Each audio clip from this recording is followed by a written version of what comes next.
ان اللہ یحب الذین یقاتلون فی سبیلہ صفا کانہم بنیان مرصوص۔ صدق اللہ العظیم وصدق رسولہ النبی الکریم الامین۔ ان اللہ وملائکتہ یصلون علی النبی یا ایہا الذین آمنوا صلوا علیہ وسلموا تسلیما۔ الصلاۃ والسلام علیک یا سیدی یا رسول اللہ وعلی آلک واصحابک یا سیدی یا حبیب اللہ۔ الصلاۃ والسلام علیک یا سیدی یا خاتم النبیین وعلی آلک واصحابک یا سیدی یا خاتم المعصومین۔ مولاي صل وسلم دائما ابدا على حبیبک خیر الخلق کلہم، منزہ عن شریک فی محاسنہ فجوہر الحسن فیہ غیر منقسم۔ محمد تاج رسل اللہ قاطبۃ، محمد صادق الاقوال والکلم، محمد ذکرہ روح لانفسنا، محمد شکرہ فرد علی الامم۔ رب صل وسلم دائما ابدا علی حبیبک خیر الخلق کلہم۔ خدایا بحق بنی فاطمہ کہ بر قول ایماں کنی خاتمہ، اگر دعوتم رد کنی ور قبول، منو دست و دامان آل رسول صلی اللہ علیہ وسلم۔ یہ پاکستان تو ایمان کے جلووں کا مسکن ہے، یہ پاکستان تو ایمان کے جلووں کا مسکن ہے، یہ پاکستان تو ایمان کے جذبوں کا آنگن ہے، یہ پاکستان تو ختم نبوت کا اجالا ہے، یہ پاکستان تو دینی اخوت کا حوالہ ہے۔ اٹھو باطل کو بتلا دو کہ پاکستان زندہ ہے، ابھی مومن بھی زندہ ہے، ابھی ایمان زندہ ہے۔ خدایا پاک دھرتی یہ سلامت تا قیامت ہو، یہاں پہ دین نافذ ہو، شریعت کی امامت ہو۔ خدایا یہ دعا آصف کی اب منظور ہو جائے، صدائے غزوہ ہند سے عداوت دور ہو جائے۔ اللہ تبارک و تعالی جل جلالہ وعم نوالہ واتم برہانہ وعظم شانہ وجل ذکرہ وعز اسمہ کی حمد و ثنا اور حضور سرور کائنات، مفخر موجودات، زینت بزم کائنات، دستگیر جہاں غم گسار زماں، سید سروراں حامی بے قسام، قائد المرسلین خاتم النبیین، احمد مجتبیٰ جناب محمد مصطفیٰ صلی اللہ علیہ وعلی آلہ واصحابہ وبارک وسلم کے دربار گوہر بار میں ہدیہ درود و سلام عرض کرنے کے بعد السلام علیکم ورحمۃ اللہ وبرکاتہ۔ رب ذوالجلال کے فضل اور توفیق سے مرکز صراط مستقیم گوجرانوالا جامع مسجد رضائے مجتبیٰ میں آج یوم تشکر اور یوم فتح کے موقع پر بنیان مرصوص کانفرنس کا انعقاد کیا جا رہا ہے۔ گزشتہ جمعۃ المبارک کو لاہور میں جیوے پاکستان کانفرنس کے اندر اسی آیت کریمہ پر ہم نے گفتگو کی تھی، اور پھر اس کے بعد آگے آپریشن کا جو نام رکھا گیا تو وہ بھی یہ آیت کریمہ سے ہی افواج پاکستان نے رکھا، آپریشن بنیان مرصوص۔ تو اللہ تعالیٰ نے اپنے فضل و کرم سے فتح عطا فرمائی، اور ہم یہ سمجھتے ہیں کہ ہمارے اندر تو بہت کمزوریاں ہیں، لیکن یہ نظریہ پاکستان کی برکت ہے اور پاکستان بنانے والے اولیاء و مشائخ کا اخلاص ہے کہ اللہ تعالیٰ کی غیبی مدد شامل حال ہوئی، اور کفر کی ساری طاقتوں کے مقابلے میں پاکستان فتح یاب ہوا۔ اور اللہ تعالیٰ کا یہ قانون ہے، لَإِن شَكَرْتُمْ لَأَزِيدَنَّكُمْ، اگر میری طرف سے نوازشات پر تم شکر بجا لاؤ گے میرا، تو میں تمہیں اور بھی عطا کروں گا۔ تو اللہ کی دی ہوئی فتح پر اللہ کا شکر ادا کرنا یہ اس لیے بھی ضروری ہے کہ اللہ اور فتوحات عطا فرمائے گا، اور خالق کائنات جل جلالہ کی طاقت سب سے بڑی طاقت ہے۔ اور اللہ تعالیٰ فرماتا ہے ذالک بأن اللہ مولی الذین آمنوا وأن الکافرین لا مولی لہم۔ فرمائیے جو دونوں جہاں میں اہل ایمان کی موجیں ہیں اور اللہ انہیں نوازنے والا ہے، یہ اس واسطے ہے کہ اللہ ایمان والوں کا مولا ہے اور کافروں کا کوئی مولا نہیں ہے۔ وَأَنَّ الْكَافِرِينَ لَا مَوْلَى لَهُمْ، وہ رب سارے جہانوں کا ہے لیکن مولا صرف مسلمانوں کا ہے۔ تو اس بنیاد پر اگرچہ کھلاتا پلاتا ان کو بھی ہے، لیکن جو پیار سے کھلاتا ہے تو وہ مومنوں کو کھلاتا ہے، اور پھر مشکل وقت میں ان کے لیے جو اس کی طرف سے نوازشات ہیں وہ کافروں کے لیے نہیں ہیں، وہ مومنوں کے لیے ہیں۔ تو اس بنیاد پر پاکستان ایک انوکھی سلطنت ہے، چونکہ اس کے بنانے میں بنیادی کردار منبر و محراب کا تھا، تو اس لیے منبر و محراب سے ہی آج شکر کی ادائیگی بھی ہو رہی ہے، اور خطبوں میں پاکستان کی فتح کا جشن منایا جا رہا ہے۔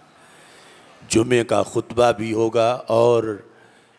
ایک ملک کی فتح کا جشن بھی،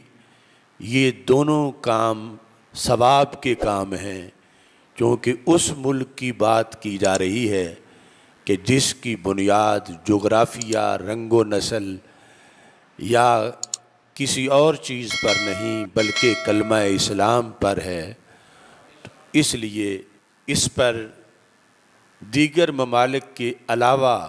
خاص قسم کے احکام مرتب ہوتے ہیں، اور ملکوں کی لسٹ کے اندر اس کی ایک انوکھی حیثیت ہے، کیونکہ پاکستان کی پاکستانیت یہ ایک مستقل موضوع ہے، اور میرے کئی خطاب اس پر موجود ہیں، اور چھپا ہوا لٹریچر بھی رسائل کی شکل میں موجود ہے۔ نسل نو اصل یہ سمجھتی ہی نہیں کہ پاکستان حاصل کیوں کیا گیا تھا، اور ہمارے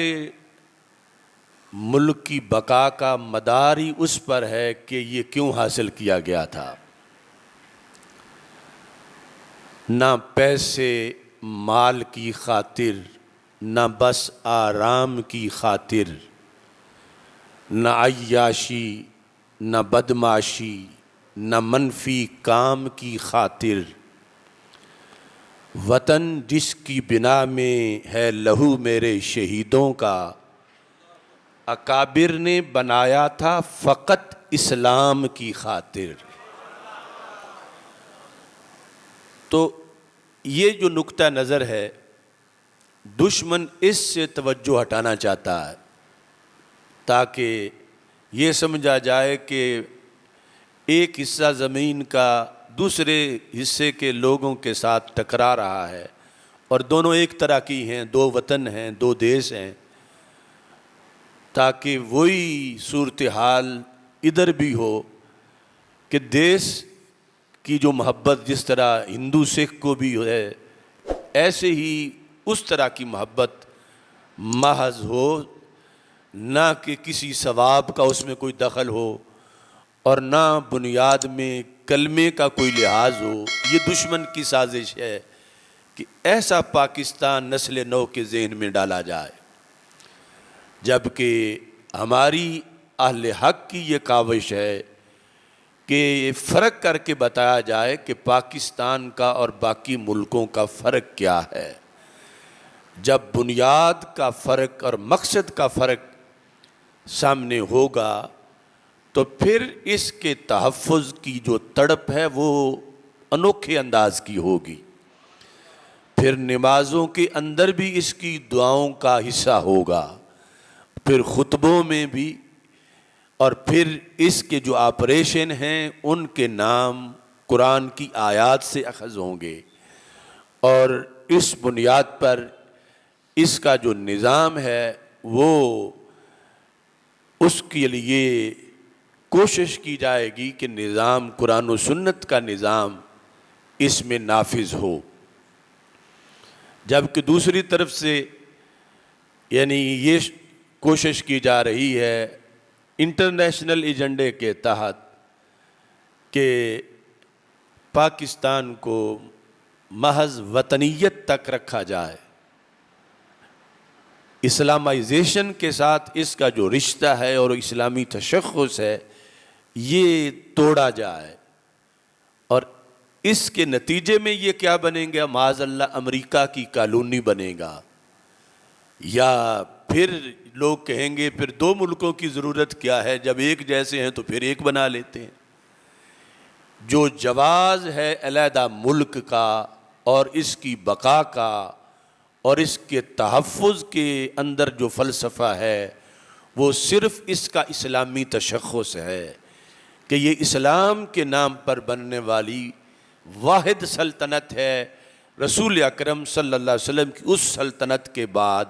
جو آپ نے مدینہ منورہ میں قائم کی تھی۔ یعنی اس وقت جغرافیے میں جتنے اسلامی ملک ہیں ان کے جب حصے بنائے گئے انگریز کی طرف سے تو کسی جگہ بھی یہ نعرہ نہیں تھا جو ہمارے اکابر نے 3 صدیوں تک لگا کے یہ ملک حاصل کیا۔ مثلا اگرچہ سعودی عرب کے جھنڈے پر لا الہ الا اللہ لکھا ہوا ہے، لیکن یہ آج تک نہ کسی نے نعرہ لگایا نہ کسی نے سنا کہ سعودی عرب کا مطلب کیا، لا الہ الا اللہ محمد الرسول اللہ۔ وہ ایک خاندان کی حکومت ہے، اس کا مطلب ایک خاندان کی اپنی ذاتی حکومت ہے۔ ایسے ہی باقی جو ممالک ہیں ان میں بھی یہی چیز پیچھے ہے، کہیں جغرافیہ ہے، کہیں نسل ہے، کہیں رنگ ہے، کہیں بولی ہے، لیکن یہ منفرد ملک ہے کہ جس کو حاصل کرنے سے پہلے اس کی غرض بتائی گئی تھی اور اعلانیہ بتائی گئی تھی، چھپا کے نہیں رکھا گیا تھا کہ اوپر کچھ اور ہو اندر کچھ اور ہو، جو اندر تھا وہی باہر بھی ظاہر کیا گیا، اور علی اعلان یہ کہا گیا کہ پاکستان کا مطلب کیا، لا الہ الا اللہ محمد الرسول اللہ صلی اللہ علیہ وسلم۔ تو اس بنیاد پر اس ملک کی سرحدوں پہ پہرا دینا اور اس ملک کے اندر نظام کی اصلاح کے لیے کوشش کرنا اور اس کے اسلامی تشخص کو باقی رکھنا، یہ ساری چیزیں بڑی ضروری ہیں۔ یعنی میرے جتنے موضوعات ہیں پیچھے طویل خطابات میں، تو پاکستان کے لحاظ سے جتنے موضوعات ہیں، جہاد کے لحاظ سے جتنے موضوعات ہیں، تو میری تقریریں اس مسئلے پر دو محاذوں پر ہیں۔ یعنی میں دو طرفہ جنگ لڑتا رہا ہوں۔ میری ایک جنگ حکمرانوں سے رہی ہے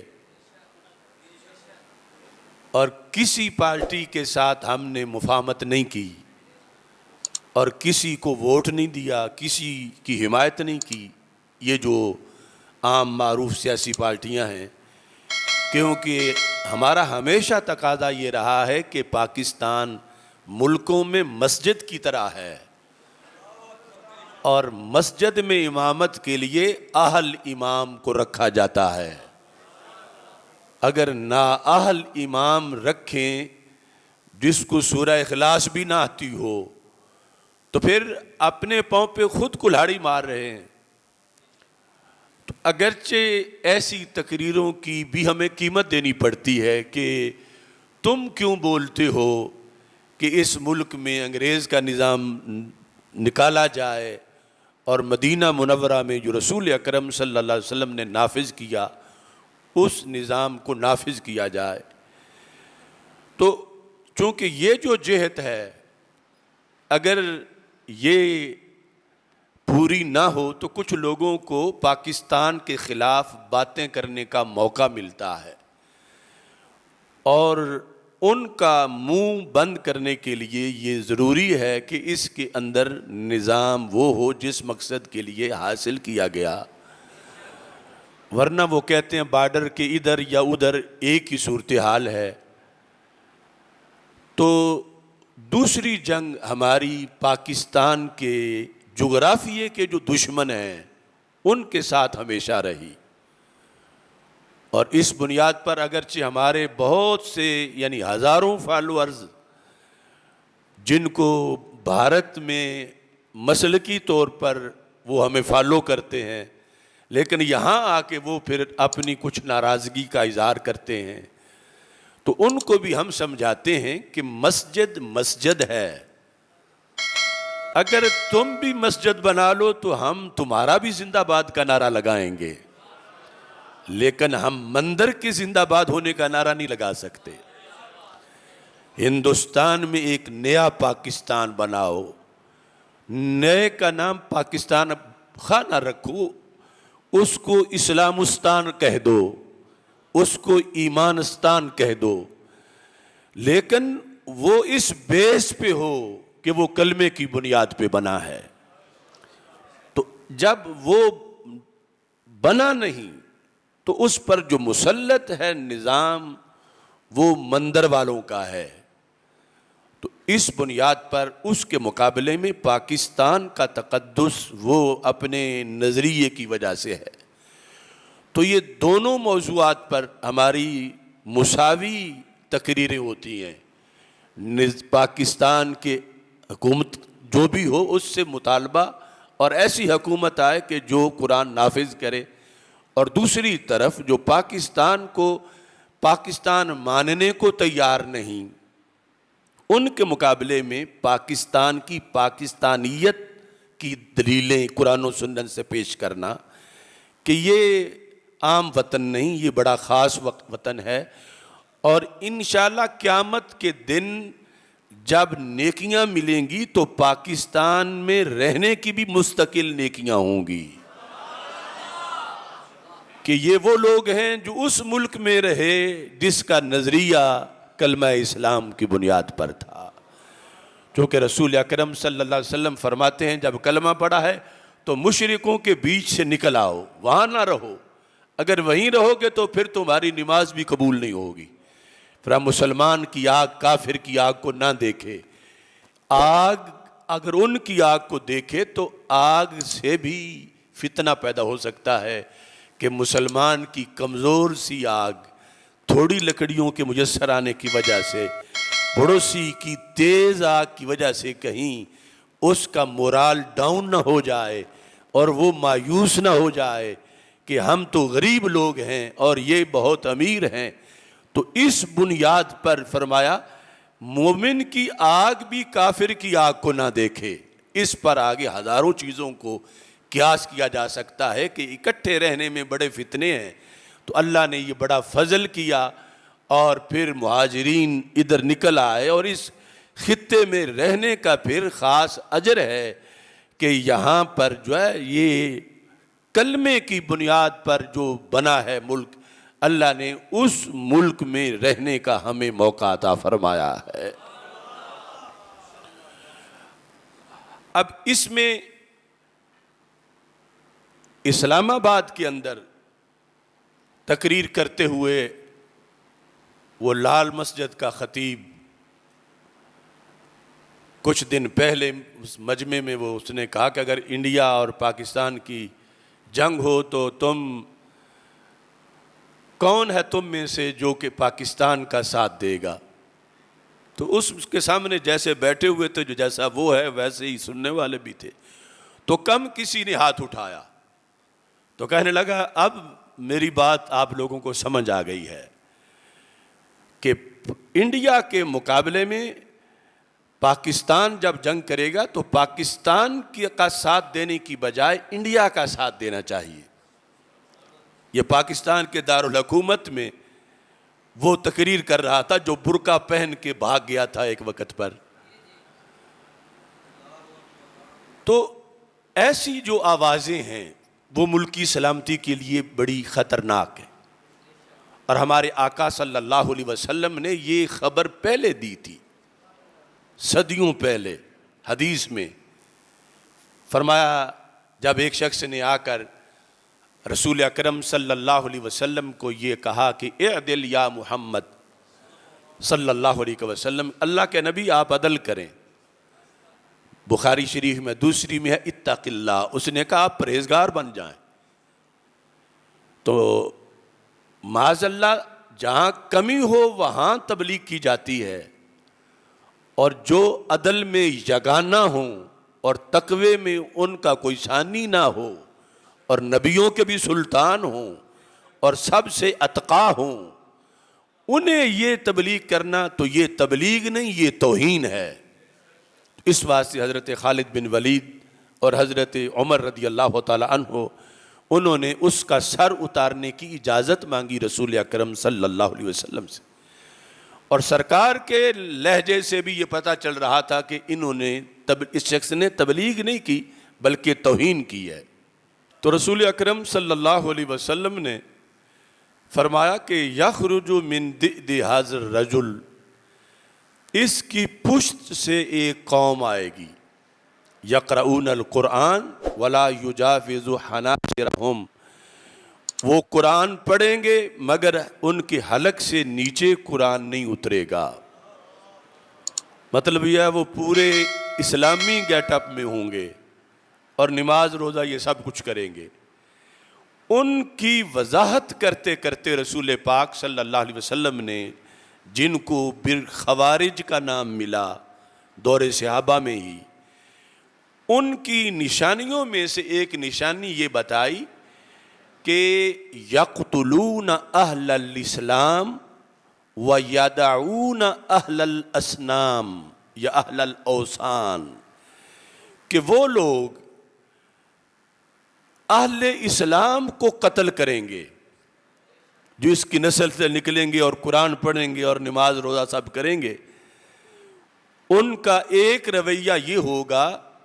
کہ یقتلون اہل الاسلام، مسلمانوں کو قتل کریں گے، ویدعون اہل الاوثان، اور بت پرستوں کو چھوڑ دیں گے۔ انہیں کچھ نہیں کہیں گے، یعنی اندر کھاتے ان کی اہل اوثان سے دوستی ہوگی۔ تو اب وہ بات واضح ہو گئی ملا عبدالعزیز کی اس تقریر سے جو اب میڈیا پر وائرل ہے، کہ وہ کہہ رہا ہے کہ ہم بھارت کا ساتھ دیں گے، پاکستان کا ساتھ نہیں دیں گے۔ تو سرکار دو عالم صلی اللہ علیہ وسلم نے صدیوں پہلے فرمایا تھا فتنہ خوارج کے بارے میں کہ یہ مسلمانوں کو چن چن کے قتل کریں گے لیکن بت پرستوں کو چھوڑیں گے، بت پرستوں کا نقصان نہیں ہونے دیں گے، اور بت پرستوں کو یہ آزادی دیں گے۔ تو یہ جو نظریات ہیں مختلف قسم کے اور جو خطرات تھے قیامت تک کے لیے، رسول اکرم نور مجسم شفیع معظم صلی اللہ علیہ وسلم چونکہ تاجدار ختم نبوت ہیں اور ہر صدی مستقبل کی آپ کے سامنے تھی، اور جو کچھ ہونا تھا وہ بھی سامنے تھا، اور خطروں سے امت کو بچانا تھا، تو یہ بھی ایک فتنہ اور خطرہ تھا۔ تو رسول اکرم صلی اللہ علیہ وسلم نے امت کو رہنمائی کر دی کہ یہ نہ دیکھنا کہ مسجد میں خطبہ ہو رہا ہے اور ایک عالم دین خطبہ دے رہا ہے، ایسے بھی ہوگا، عالم بھی ہوگا ساتھ خارجی بھی ہوگا، اور جب خارجی ہوگا تو پھر مسلمان جتنے قتل ہو جائیں دھماکوں کے اندر، مسجد میں دھماکہ، بازار میں دھماکہ، مزار پر دھماکہ، جمعے پر افطار کے موقع پر دھماکہ، ہسپتالوں میں دھماکے، اس ملک میں سب کچھ ہوا فتنہ خوارج کی طرف سے، ماضی میں گلی گلی رنگین ہوئی اور اب تک وہ کام ہو رہا ہے۔ اور دوسری طرف یعنی ان کو ایڈ انڈیا پہنچاتا ہے، اور وہ پھر اب بات ان کی زبانوں سے نکل آئی کہ اگر جنگ ہوگی تو ہم پاکستان کا ساتھ نہیں دیں گے بلکہ بھارت کا ساتھ دیں گے۔ تو نبی اکرم نور مجسم شفیع معظم صلی اللہ علیہ وسلم نے ایسے لوگوں کا جو خطرہ تھا کہ جن کی پہچان نہیں ہونی تھی کسی کو، کہ بھلا ایسا بھی ہو سکتا ہے کہ ممبر اور محراب اور مسجد اور مولوی اور داڑھی اور امامہ اور غلط بات کرے، غلط پیغام دے، تو میرے آقا علیہ السلام نے بتا دیا کہ ایسا بھی ہوگا، اور وہ خبر بالکل سچی ہے، اور اس کی مختلف جھلکیاں ہم نے اس مختصر تاریخ کے اندر جو ہمارے ہوتے ہوئے اس ملک میں حالات گزرے ہیں، ہم نے اس تاریخ کو اپنی آنکھوں سے دیکھا ہے۔ قرآن مجید برہان رشید میں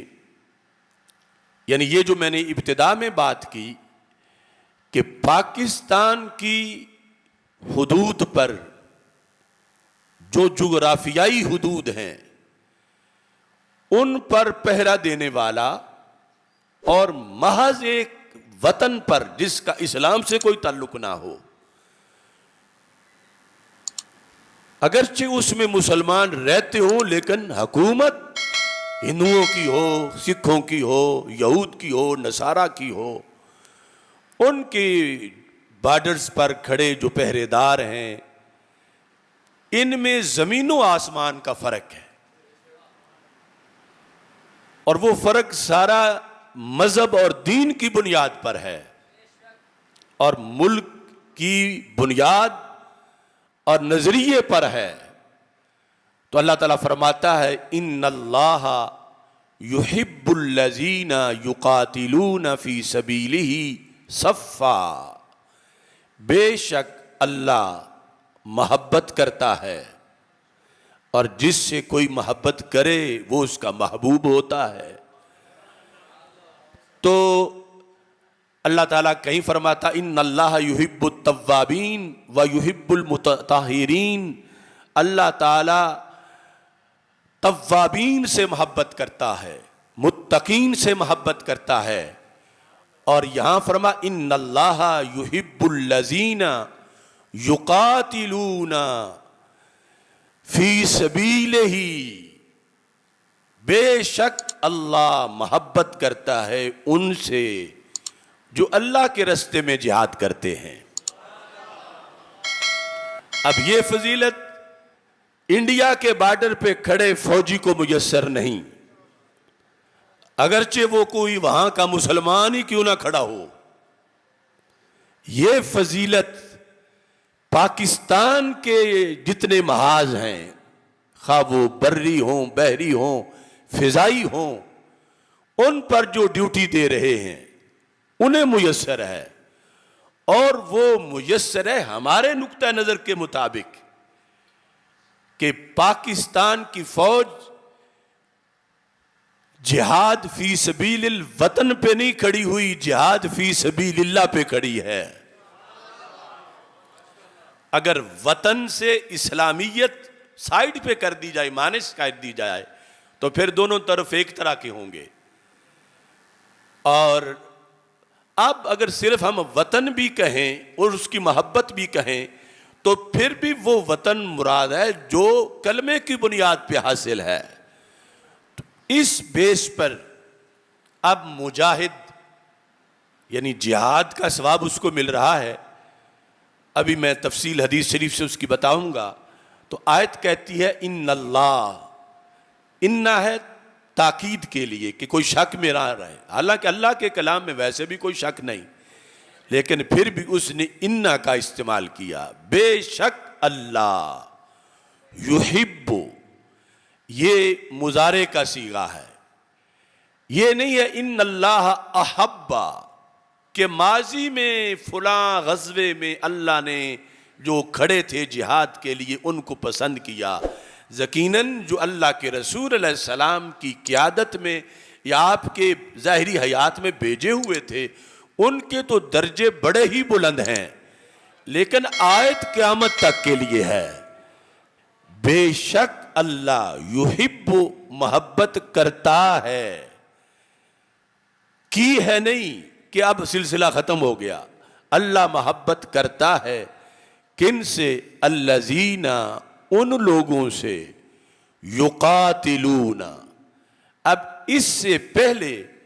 ایمان کی شرط ہے کہ وہ ایماندار ہیں، اور اس کے بعد پھر جہاد کے لیے اللہ کے رستے میں جہاد کے لیے وہ کھڑے ہیں، کیونکہ کافر اللہ کے رستے میں جہاد کر ہی نہیں سکتا۔ اس کا جہاد فی سبیل اللہ کا اجر شروع ہی تب ہوگا، میٹری ثواب کا تب چلے گا جب دل میں ایمان ہوگا۔ تو بے شک اللہ نے محبوب بنا لیا ان کو، ان سے محبت کرتا ہے جو اس کے رستے میں جہاد کرتے ہیں، صفا، کندھے سے کندھا ملا کر، کانہم بنیان مرصوص، گویا کہ وہ ایسی دیوار ہیں جو سیسا پلائی ہوئی دیوار ہے اور اہنی دیوار ہے، یعنی دیوار کے اندر جو ہے وہ ایک اینٹ دوسری اینٹ کے ساتھ ملی ہوئی ہوتی ہے اور درمیان میں کوئی شگاف نہیں ہوتا، یعنی ایسے وہ ہیں کہ درمیان میں کوئی خلا نہیں ہے کہ دشمن ادھر آ سکے۔ اور پھر یہ دیوار اس جہت میں ہے کہ دیوار اپنی جگہ پہ کھڑی رہتی ہے، پیچھے نہیں ہٹتی، اس کے پاؤں نہیں ہوتے، وہ بھاگتی نہیں ہے کسی کے ڈر سے۔ تو فرمایا اس طرح لڑنے والے ہیں کہ جو ثابت قدم ہیں، یعنی ثابت قدمی سے لڑنے والے ہیں۔ کچھ مفسرین نے یہ کہا کہ یہاں سے جو راجل ہیں ان کی فضیلت ثابت ہوتی ہے، پیادہ جو جنگ لڑنے والے ہیں پاؤں پہ کھڑے ہو کر، کہ یہ اکٹھے دیوار کی شکل میں ہو سکتے ہیں۔ تو لہٰذا جو گھوڑوں پہ سوار ہیں یا فضائی جنگ کر رہے ہیں ان سے ان کی فضیلت زیادہ ہے کہ یہ بنیان مرصوص ہیں اپنے لغوی معنی کے لحاظ سے بھی۔ لیکن جمہور کی یہ رائے ہے کہ اصل مقصد ہے ثابت قدم رہنا، ظاہری طور پر دیوار والی شکل بنائی ہوئی ہو یا نہ۔ تو ثابت قدمی وہ فضائی فوج کی بھی ہے، وہ بحری فوج کی بھی ہے، وہ بری فوج کی بھی ہے، وہ جو پیدل ہیں ان کی بھی ہے، وہ جو کسی سواری پہ سوار ہیں ان کی بھی ہے۔ لہٰذا اللہ ان سب سے محبت کرنے والا ہے کہ جو اللہ کے راستے میں ثابت قدمی سے جنگ لڑ رہے ہیں. تو شرط یہ ہے کہ راستہ اللہ کا ہو. تو یہ اللہ کا راستہ تب بنے گا جب اسلامی سلطنت ہوگی. تو ہماری سلطنت میں اگرچہ یہ کمی ابھی تک ہے کہ یہاں نظام اسلام مکمل طور پر نافذ نہیں، لیکن پھر بھی ہزار دلائل کی روشنی میں یہ اسلامی سلطنت ہے. اور اس کے تحفظ کے لیے خواہ اس کی نظریاتی سرحدیں ہوں یا جغرافیائی، ان کے لیے پہرا دینے والا، ان کے لیے فنڈ دینے والا، یعنی جو آپ کہتے ہو کہ ہمارے بجٹ سے اتنا حصہ کاٹ کے فوج کو دے دیا جاتا ہے، تو یہ جو غازی اور مجاہد کو مالی سپورٹ کرتا ہے اس کو بھی غازی جتنا ہی ثواب ملتا ہے. یعنی جو محاذ جنگ پہ لڑ رہا ہے اس جتنا ہی اس کو بھی ثواب ملتا ہے جو ان کے اخراجات، جو عسکری ضرورتیں ہیں، اسلحہ خریدنا ہے. اور ایک گولی جو محاذ جنگ پہ چلتی ہے تو 3 بندے اس کی وجہ سے جنت میں چلے جاتے ہیں. ایک وہ فیکٹری میں جو انجینئر ہے جس نے گولی بنائی تھی، دوسرا جس نے بارڈر پہ پہنچائی تھی، اور تیسرا جس نے اسلامی بارڈر پہ کھڑے ہو کے چلائی تھی. تو یہ سارا اس پر انحصار ہے کہ یہ جہاد فی سبیل اللہ،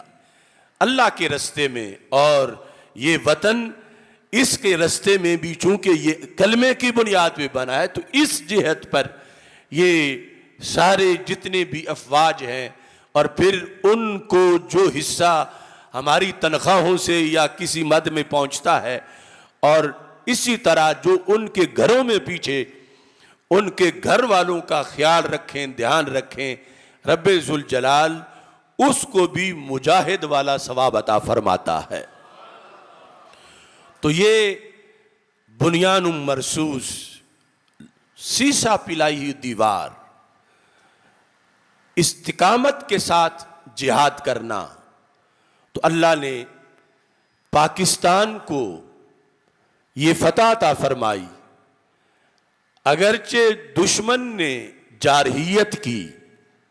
اور اس کی جارحیت کے پیچھے اسرائیل بھی تھا اور امریکہ بھی تھا، کیونکہ یہ کئی اشروں سے ان کا گٹھ جوڑ چلا آ رہا ہے. مگر افواج پاکستان نے جو جواب دیا،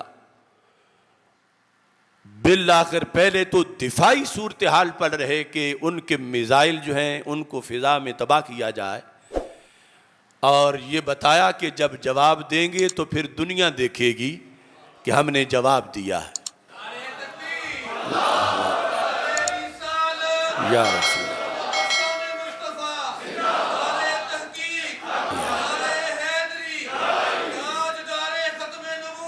اللہ،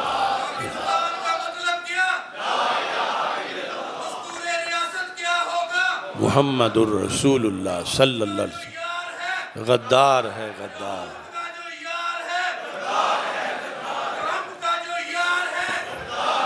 تو پاکستان کو فتح ملی تو زخم صرف بھارت کو نہیں لگے، بلکہ ساری کفر کی طاقتوں پر لرزہ طاری ہوا. کیونکہ پاکستان ایک نظریے کا نام ہے، پاکستان کلمے پر بنا ہے. تو اس کلمے کے جتنے دشمن ہیں ان سب پر دھاک بیٹھی پاکستانی شہینوں کی، جوانوں کی، کہ اصل اپنے نظریے کے مطابق ان کا رخ ہماری طرف بھی ہو سکتا ہے. اور ادھر ان کی چیخیں نکلی، اور ان کا جو انحصار تھا ڈیفنس سسٹم پر، اس کے تباہ ہو جانے کے بعد یعنی انہوں نے گھٹنے ٹیک کر امریکہ سے درخواست کر کے یہ سیز فائر کرایا، جو کہ عارضی سیز فائر ہے. ہم نے ویسے اس وقت بھی اپنی تجویز پیش کی تھی کہ جو ثالث بن رہے ہیں اور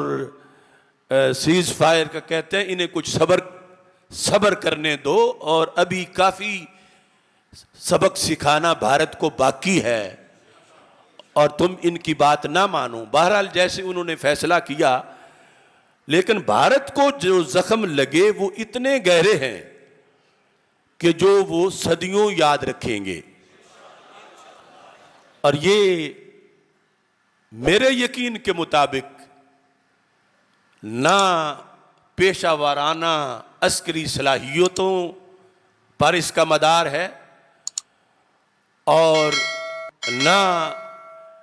کچھ ملکوں کی طرف سے حمایت کا جو اعلان ہے اس پر مدار ہے، اگرچہ ان کو بھی شاباش ہے کہ انہوں نے اچھے کام میں حمایت کر دی، لیکن اصل مدار جو ہے وہ اللہ تعالیٰ اور اللہ کے رسول صلی اللہ علیہ وسلم کی نگاہ عنایت پر ہے۔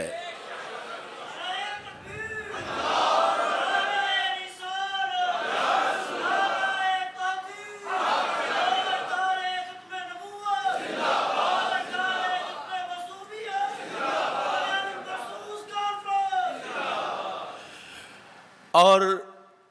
اب 2 دن رہ گئے ہیں شاید باقی سیز فائر کے،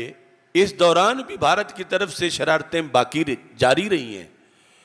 اور مودی کی جو تقریر ہے وہ اول تا آخر جھوٹ اور تکبر اور فراڈ پر مبنی تھا، اور اس سے شر ٹپک رہا تھا، جس سے مجھے محسوس ہوتا ہے کہ یہ عارضی جنگ بندی ہے، اور بھارت اپنے جو اس کے دوست ہیں ان کے ساتھ مشاورت میں ہے، اور ابھی معاذ اللہ خطرات کی تلوار لٹک رہی ہے، اور قوم اور افواج کو یقیناً افواج تو ہر وقت تیار ہیں، یہ ذہن میں رکھنا چاہیے کہ کلمے کی بنیاد پر بننے والی اس سلطنت پر اگر پھر کوئی ایسا وقت آتا ہے، ہم مانگتے نہیں کہ ایسا وقت آئے، لیکن اگر یہ اللہ کی طرف سے لکھا ہے تو پھر ہمیں وحدت کے ساتھ اپنے ملک کی سالمیت، تحفظ اور بقا کے لیے ثواب سمجھ کے اس کی حفاظت کے لیے نکلنا ہوگا اور اپنے آپ کو پیش کرنا ہوگا، چونکہ نبی اکرم نور مجسم شفیع معظم صلی اللہ علیہ وسلم نے جہاد کو قیامت تک کے لیے لازم کیا ہے، اور فرمایا، سنن نبی داؤد میں ہے، حضرت عمران بن حسین روایت کرتے ہیں، فرمایا رسول اکرم صلی اللہ علیہ وسلم نے،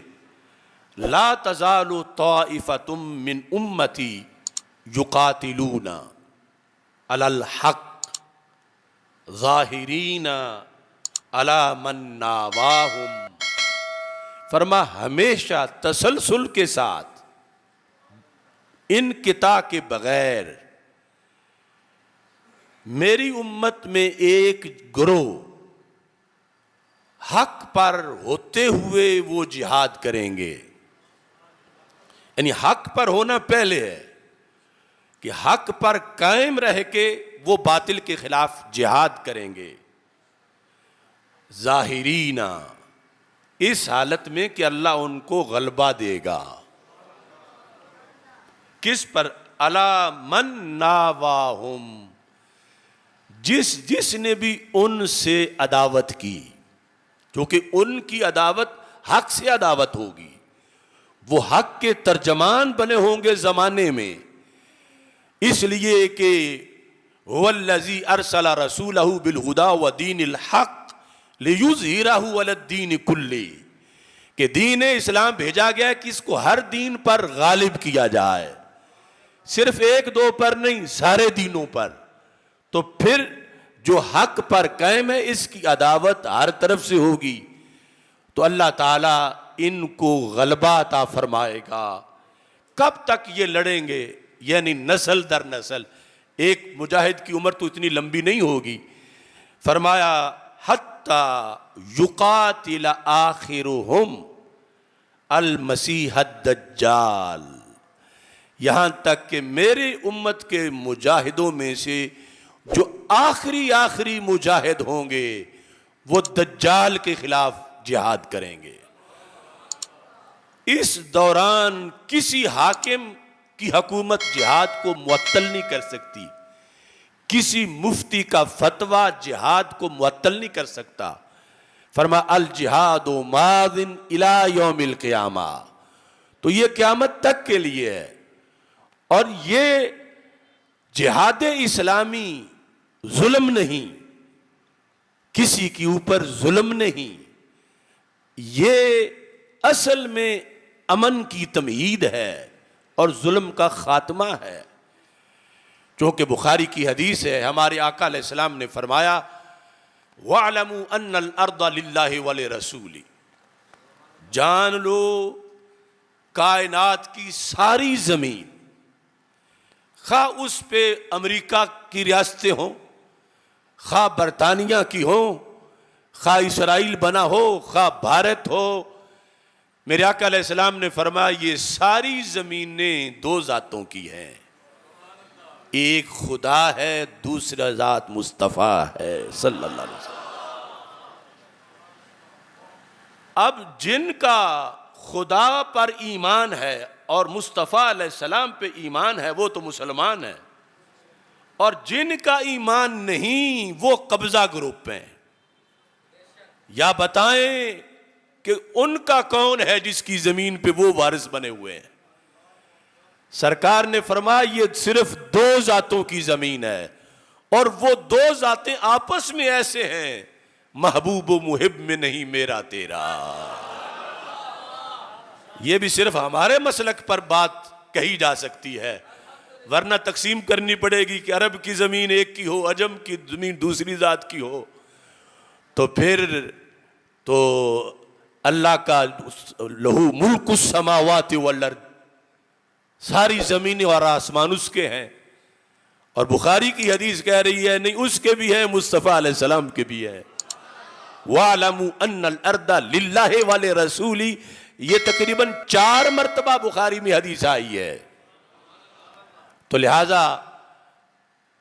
اہل سنت کے عقیدے کے مطابق دونوں ذاتوں کی اس طرح ہے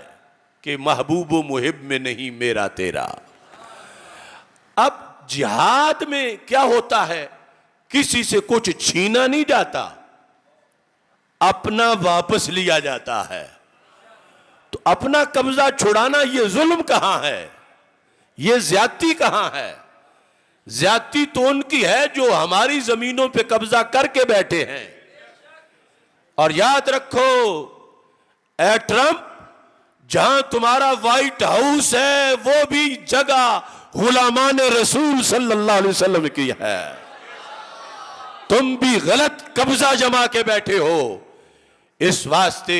یا تو کلمہ پڑھو اللہ تعالیٰ کا اور اللہ کے رسول صلی اللہ علیہ وسلم کا، تو جھگڑا ختم، پھر تم بھی ان ذاتوں کے غلام ہوگے تو وارث بن جاؤ گے، اور اگر کلمہ نہیں پڑھتے تو پھر یہ جان لو کہ تم ناجائز قبضہ گروپ ہو۔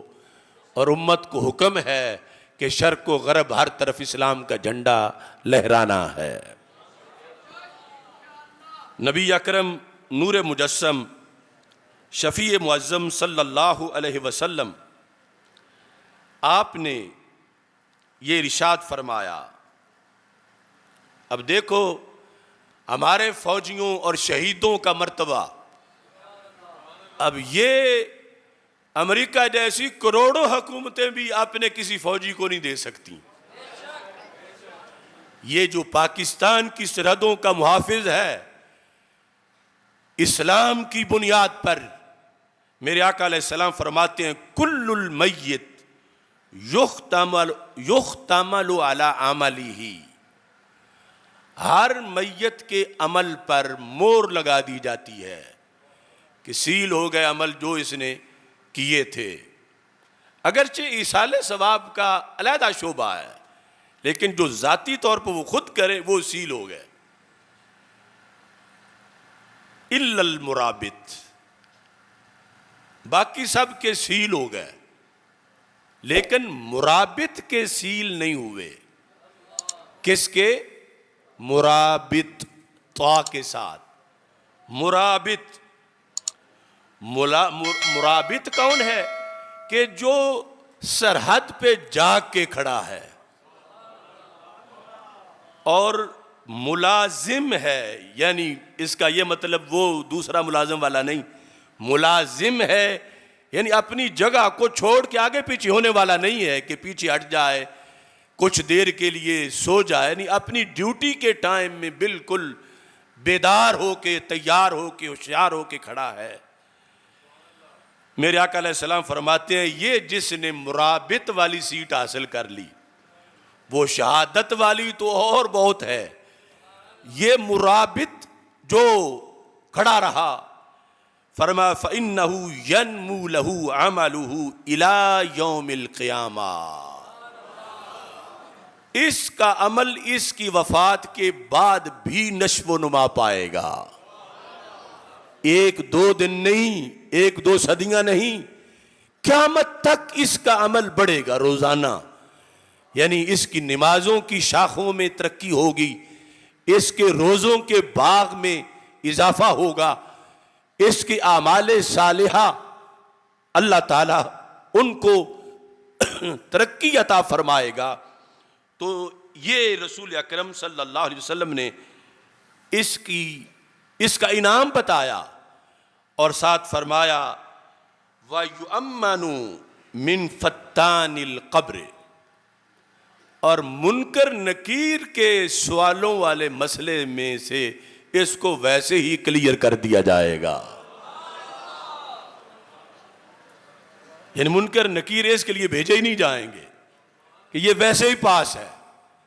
یہ ہے جو ابھی پہرا دے رہا ہے، اور جو پھر شہید بھی ہو جائے تو اس کے لیے بھی رسول اکرم صلی اللہ علیہ وسلم نے فرمایا الشہید ینمو لہ عملہ الی یوم القیامہ. اس کے اعمال قیامت تک ان کو نشو و نما ملتی ہے. اب یہ فضیلت تب ہے جب وہ اسلامی سلطنت کی سرحد پہ کھڑا ہے. یہ سارا ثواب تو ہمارا سارا دفاع جو ہے اس کی بیس پاکستان کا اسلامی تشخص ہے. یعنی یہ سارا جذبہ جو فوجی کو میسر ہے، اب بھارت والے کے لیے جنت نہیں، اس کے عمل میں اضافہ نہیں، وہ بلکہ جب اسلامی سلطنت کے خلاف کھڑا ہے تو پھر جہنمی ہے. لیکن ادھر جو دنیا کے انعامات ہیں وہ تو اور چیز ہے. اللہ کی طرف سے اتنا انعام دیا جائے گا کہ اس نے کلمے کی بنیاد پہ بنی ہوئی سلطنت کے بارڈر پر پہرا دیا. اگرچہ ایک رات ہی دیا تو وہ مسلسل دے تو اس کے مطابق مزید درجات میں بلندی ہوتی ہے. یہ ہے بنیان مرصوص کانفرنس کا خلاصہ کہ ثابت قدمی سے رہے، جس طرح بھی رہے، جو ڈیوٹی وہ دے رہا ہے، خواہ محاذ میں پیچھے کھانا پکا کے بھیج رہا ہے، اسلحہ فراہم کر رہا ہے، یا جز وقتی ڈیوٹی دے رہا ہے، ان سب کو اسلام میں نوازا جا رہا ہے اس بیس پر کہ وہ ایک اسلامی سلطنت کی حدود پر پہرا دے رہا ہے. حضرت ابو ہریرہ رضی اللہ تعالی عنہ ارشاد فرماتے ہیں، اب یہ کسی اور ملک کے عوام کو یہ حیثیت حاصل نہیں. میرے آقا صلی اللہ علیہ وسلم نے مومن کے لحاظ سے فرمایا، اور اس کی تمہید میں یہ لفظ سن لو کہ یہ لفظ غزوہ جو ہے یہ ہماری اردو کی کتابوں میں اس کا فرق کیا گیا کہ رسول پاک صلی اللہ علیہ وسلم خود شریک ہو تو غزوہ ہے ورنہ سریہ ہے. اسلامی نقطہ نظر میں مطلقاً جب کوئی مجاہد جہاد کے لیے نکلتا ہے تو اس کو نکلنے پر ہی اس کو غازی کہا جاتا ہے، اور غازی اس کے نکلنے کے عمل کو غزوہ کہا جاتا ہے کہ وہ جہاد کے لیے نکل رہا ہے. تو میرے آقا صلی اللہ علیہ وسلم نے فرمایا مم ماتا، اپنے سب نے اپنے اپنے دلوں کے سارے کونوں کے اندر جھانکنا ہے کہ کیا ہم اس حدیث کے مطابق پاس ہیں یا فیل ہیں، اور آج لے ان کی پناہ، آج مدد مانگ ان سے کل نہ مانیں گے قیامت کو اگر مان گیا. یعنی اگر کوئی کمی ہے حدیث کے مطابق تو آج وقت ہے اس کمی کو دور کیا جا سکتا ہے. میرے آقا صلی اللہ علیہ وسلم ارشاد فرماتے ہیں من ماتا، جو مرا اس حالت میں، مراد من سے ہے مسلمان، وہ کافر تو ثواب والے کلاس میں شامل ہی نہیں یا جنت والے رستے کا راہی نہیں. من سے مراد ہے مسلمان. جو مسلمان اس حالت میں مرا، ولم یغزو، کہ جس نے زندگی میں کبھی جہاد نہیں کیا تھا. یہ ہے لم یغزو، غزا یغزو مطلقاً جہاد کے معنی میں ہے کہ جو فوت ہوا اس حالت میں، 80 سال کے بعد فوت ہوا اور 5 منٹ بھی جہاد نہیں کیا. آگے جو جزا آ رہی ہے وہ ہے مات علی شعبۃ من نفاق، وہ منافقت کی موت مرا. لیکن حدیث کا آدھا حصہ درمیان میں نے چھوڑا ہے تاکہ اس کو تو کم از کم آپ غنیمت جانیں کہ سیٹ ایک اور بھی باقی ہے. پہلے فرمایا جس نے جہاد نہیں کیا اور مر گیا، مات علی شعبۃ من نفاق، وہ جو کچھ بھی کر لے وہ منافقت کی موت مرا. اور ساتھ لم یغزو کے ساتھ میرے آقا علیہ السلام رحمت للعالمین صلی اللہ علیہ وسلم ہیں، اور یہ سارے حالات قیامت تک کے سامنے تھے کہ بزدل حکمران بے بس کر دیں گے امت کو اور پتہ نہیں کیا کیا صورتحال بن جائے گی. تو میرے آقا صلی اللہ علیہ وسلم نے ساتھ دوسری چیز بھی بتائی، من مات ولم یغزو، جو مرا اس حالت میں کہ اس نے جہاد نہیں کیا. آگے ولم یحدث نفسہ بغزو، اور ساری زندگی اپنے دل سے جہاد کا مشورہ بھی نہیں کیا. ایک ہے عملاً جہاد نہیں کیا، دوسرا دل میں کبھی جہاد کا سوچا بھی نہیں. یعنی اپنے دل کو قائل نہیں کیا کہ جہاد کے لیے جانا چاہیے، تو پھر وہ منافقت کی موت مرا. اور اگر اس نے اپنے دل سے یہ بات کی ہوئی ہے کہ رب کے رستے میں نکلنے کا موقع ملا تو میں ضرور نکلوں گا، یہ دل سے طے کیا ہوا ہے، اس کو کہتے ہیں حدیث نفس، اپنے آپ سے بات کرنا. نہ عملاً جہاد کیا اور نہ کبھی اپنے دل سے بات کر کے دل کو منایا کہ جان دینی پڑی تو دوں گا، میں صرف وقت کا انتظار کر رہا ہوں. تو پھر عملاً جہاد کرنے والا اور یوں اپنا حقیقی فیصلہ کر کے رکھنے والا اگر اس حالت میں فوت ہو گئے تو ایمان کی حالت میں جائیں گے. تو اس بنیاد پر یہ جو دوسری سٹیج ہے، کم از کم یہ تو ہمیں ہر وقت کلیئر رکھنی چاہیے. نہ بچا بچا کے تو رکھ اسے، تیرا آئینہ ہے وہ آئینہ جو شکستہ ہو تو عزیز تر ہے نگاہ آئینہ ساز میں. کیونکہ ہم مومن ہیں اور قرآن کے مطابق جو مومن ہوتا ہے وہ اپنی جان بیچ چکا ہوتا ہے، اس کے پاس اپنی نہیں ہوتی، ادھاری ہوتی ہے.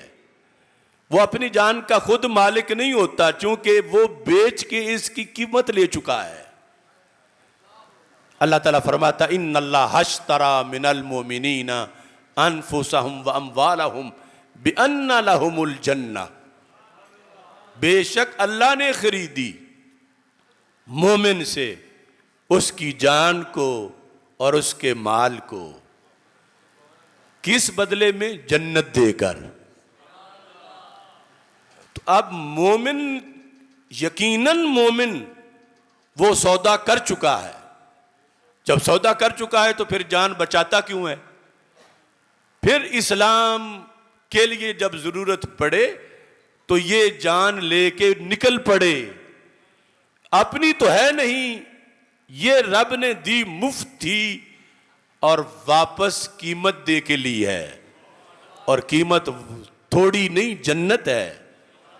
اور جنت وہ ہے کہ اس کے نام الاٹ ہو چکی ہے، اس واسطے بِأَنَّ لَهُمُ الْجَنَّةَ کہا، صرف بالجنہ نہیں کہا۔ اور پھر یہ واضح کیا کہ رب ذوالجلال یہ بھی کہہ سکتا تھا کہ مسلمانوں نے، مجاہدوں نے مجھ سے جنت خرید لی، مجھ سے جنت خرید لی اپنی جانوں کے بدلے میں، خریدنے کی نسبت ان کی طرف ہوتی، حالانکہ اللہ کے شایان شان ہی نہیں خریدنا، خریدا وہ جاتا ہے جو اپنا نہ ہو، تو اللہ کی تو ہر شے اس کے ملک میں ہے، اور پھر خریدتا وہ ہے جو محتاج ہو، جس چیز کو بھی خریدتا ہے حاجت ضرور ہوتی ہے، خواہ بادشاہ ہو، اور اللہ ہر حاجت سے بے نیاز ہے، اس کے باوجود اس نے خریدنے کی نسبت اپنی طرف کی۔ مقصد یہ تھا کہ مومن کے جان کی ویلیو کا پتہ چلے، کیونکہ جو سودا ہوتا ہے اور قیمت، ان دونوں میں سے مبیہ اور ثمن جس کو عربی میں کہتے ہیں، ان دونوں میں سے شان بڑی سودے کی ہوتی ہے کہ 2 کروڑ کی گاڑی خریدی، تو اب گاڑی پہ 2 کروڑ وار دیا کہ 2 کروڑ جاتا ہے تو جائے، گاڑی آنی چاہیے۔ تو اگر یہ اسلوب ہوتا قرآن کا کہ مومنوں نے اللہ سے اپنی جانوں کے بدلے جنت خریدی، تو پھر ویلیو جنت کی ظاہر ہوتی، تو اللہ نے ظاہر کرنی تھی مومن کی جان کی ویلیو، تو فرمایا اللہ نے ان سے جانیں خریدی جنت کے بدلے میں، جنت کو قیمت بنایا تاکہ پتہ چلے کہ یہ جو اسلام میں کٹنے والے ہیں یہ اتنے قیمتی ہیں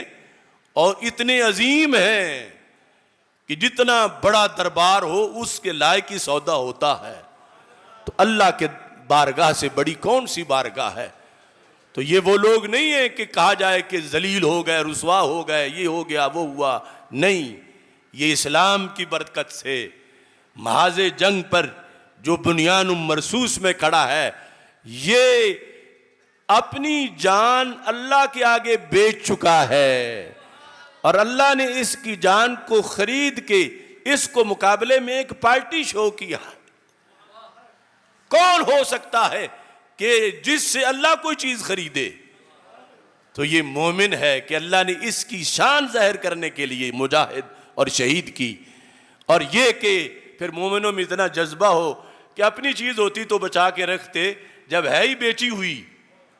اور اب وقت آ گیا ہے، اللہ نے تو جنت ہمارے نام پہلے لگا دی ہے، صرف فوت ہونا ہے اور اس میں داخل ہونا ہے، تو جان ہم نے سپرد کرنی ہے اور وقت آ گیا ہے کہ جان سپرد کریں، تو اس بنیاد پر یہ نہ ہائے ہائے کرتے ہیں، نہ دوڑتے بھاگتے ہیں، نہ پیچھے ہٹتے ہیں، بلکہ اللہ کے لیے اپنی جان کو پیش کرتے ہیں۔ یہ اس وقت ہے کہ جب جہاد فی سبیل اللہ کیا جا رہا ہو۔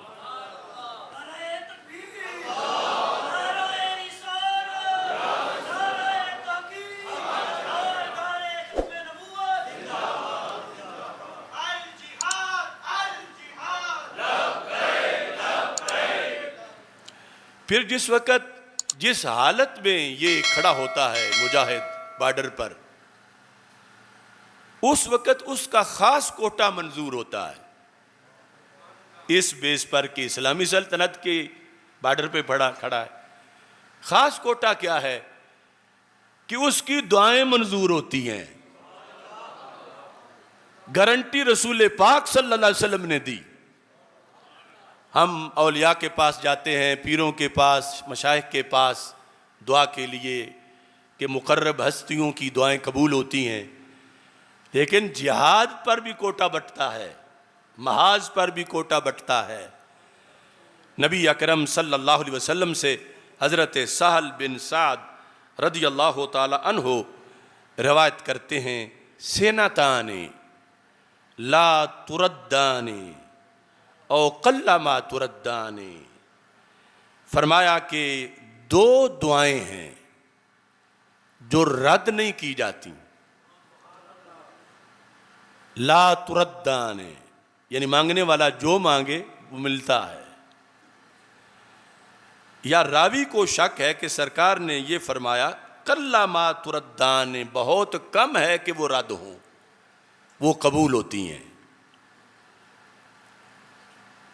کون کون سی دعائیں؟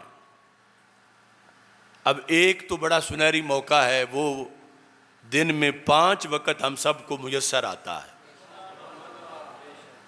فرمایا کہ الدعاء عند النداء، جب اذان ہو رہی ہو تو اس کے دوران جو دعا مانگی جائے وہ رد نہیں کی جاتی. دوسرا وعند البأس حین یلہم بعدہ بعدا، اور جنگ کے وقت، جس وقت اسلام اور کفر کی فوجیں آپس میں گتھم گتھا ہو جائیں، فرمایا اس وقت بھی مجاہد جو دعا کرتا ہے وہ رد نہیں ہوتی، اس کو کوٹا ملتا ہے قبولیت کا، محبوبیت کا. تو یعنی آپ وہ ایسی سرکار اور ہستی بنا ہوا ہے کہ دعا رد نہیں ہوگی.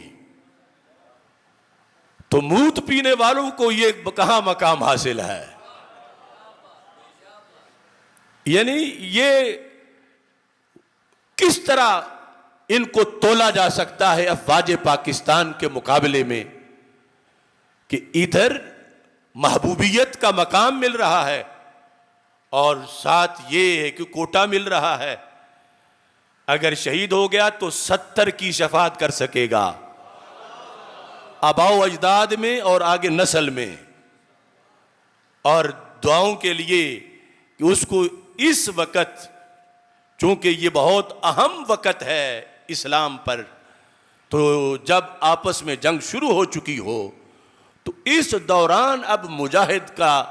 جو سٹیٹس ہے بڑا بڑھ گیا ہے، تہجد گزاروں سے بھی اوپر چلا گیا ہے کہ وہ دعا مانگے گا اللہ اس کی دعا قبول کرے گا، رد نہیں کرے گا، کیونکہ اسلامی سلطنت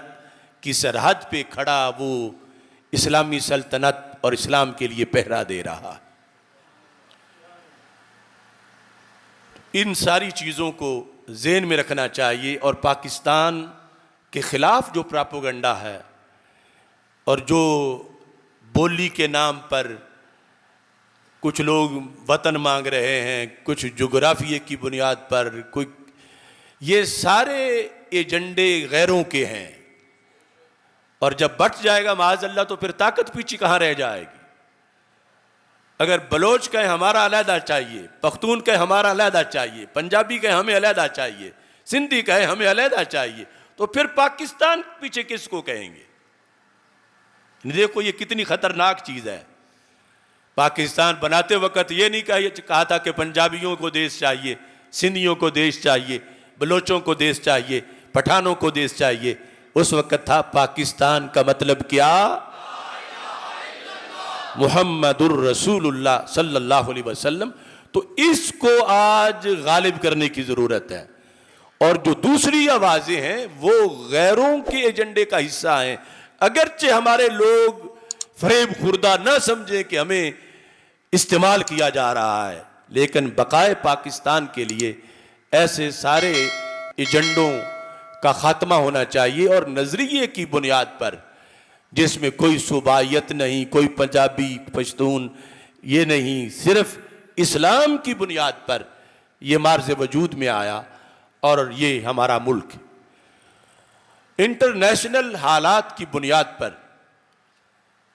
میں نے تقریباً 2017 کی جو فامدین کانفرنس تھی اس میں بھی یہ بیان کیا تھا. اس وقت ٹرمپ کا پہلا دور تھا جب یہ حجاز مقدس میں آیا، اور اس وقت یہ جو موجودہ شہزادہ اس کے باپ نے استقبال کیا، اور ساتھ ٹرمپ کی بیوی بھی آئی، اس کے ساتھ خادم الحرمین نے مصافحہ کیا. اور میں نے وہ سارا جو کچھ ہوا تقریباً 200 صفحات پر مشتمل سارے اخبارات اور رپورٹیں پڑھ کے میں نے ان کے خلاف تقریر کی جو ان کے ریکارڈ میں، وہ بھی میری دہشت گردی ہے اور ایک بہت بڑا جرم ہے کہ میں نے کیوں وہ درد دل پیش کیا کہ مسلمانوں کا حکمران ہو، خادم الحرمین ہو اور اتنا بے حیا ہو کہ اسے پتہ ہی نہ ہو کہ وہ کس کے ساتھ ہاتھ ملا رہا ہے اور کس کو، جو اسرائیل کے خونخوار پنجوں کے پیچھے جس کی قوت ہے، اس کو یہ مہمان بنا رہے ہیں اور سونے کے ہار پہنا رہے ہیں۔ تو اب وہ اپنے نئے دور میں پھر سعودی عرب میں آیا، آپ سب نے دیکھا، قطر میں اور امارات میں، اس کے ساتھ پہلے اس کی بیوی کے ساتھ یہ مصافحہ کر رہے تھے، اب ان کی بیویاں ٹرمپ سے ہاتھ ملا رہی تھیں اور مسلمانوں کی ماؤں، بہنوں، بیٹیوں کو سر سے کپڑے اتروا کے ان کا ڈانس کروایا کہ ٹرمپ صاحب گزر رہے ہیں۔